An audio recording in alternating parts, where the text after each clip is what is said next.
సంక్రాంతి సినిమాల్లో major share Guntur కారందే. అక్కడున్నది Mahesh Babu కావడంతో అంచనాలు కూడా అలాగే ఉన్నాయి.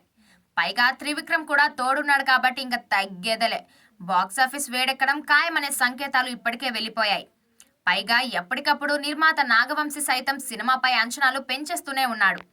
ఫైట్లు అలా వచ్చాయి, డాన్సులు ఇలా వచ్చాయి, సీన్స్ ఎలా ఉన్నాయో తెలుసా అంటూ టైం వచ్చినప్పుడు గుంటూరు కారంపై ఎక్స్పెక్టేషన్స్ పెంచేస్తున్నాడు వంశీ. తాజాగా గుంటూరు కారం సెన్సార్ కార్యక్రమాలు పూర్తయ్యాయి. ఈ సినిమాకు అక్కడి నుంచి ఊహించిన దానికంటే మంచి టాక్ వచ్చిందని తెలుస్తోంది. ముఖ్యంగా మహేష్ బాబును కొన్నేళ్లుగా ఎలాగైతే చూడాలని ఫ్యాన్స్ కలలు కంటున్నారో అలాగే త్రివిక్రమ్ చూపించాడంటున్నారు.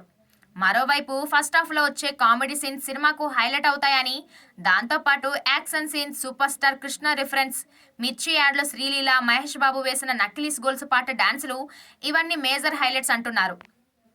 మరోవైపు సెకండ్ హాఫ్ లోనూ యాక్షన్ సీన్స్ అదిరిపోయాయని, రమ్యకృష్ణ మహేష్ బాబు మధ్య వచ్చే సీన్స్ కూడా చాలా బాగా వర్కౌట్ అవుతాయి అంటున్నారు. అన్నిటికీ మించి నిర్మాత నాగవంశి చెప్పినట్లు చివరి 45 నిమిషాలు సినిమాకు ఆయుపట్టు అంటున్నారు.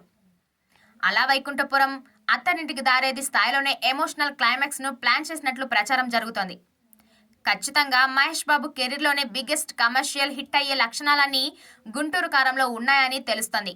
మరోవైపు శ్రీలీల, మీనాక్షి చౌదరి స్క్రీన్ ప్రెజెన్స్ కూడా నెక్స్ట్ లెవెల్లో ఉంటాయని చెబుతున్నారు. అన్నిటికీ మించి మహేష్ బాబు స్టైలింగ్తో పాటు ఆయన డైలాగ్ డిక్షన్ కూడా కొత్తగా ఉందని, గుంటూరు యాసలో ఇరగదీసినట్లు తెలుస్తోంది. కొన్ని డైలాగ్స్ అయితే రిపీటెడ్ మోడ్లో మోగడం ఖాయమంటున్నారు. సినిమాలో యాక్షన్ పార్ట్ కాస్త ఎక్కువగా ఉండడంతో U/A ఇచ్చారు, కానీ పండక్కి పిల్లలతో కలిసి కుటుంబం అంతా చూడగలిగే క్లీన్ ఎంటర్టైనర్ ఇది అంటున్నారు.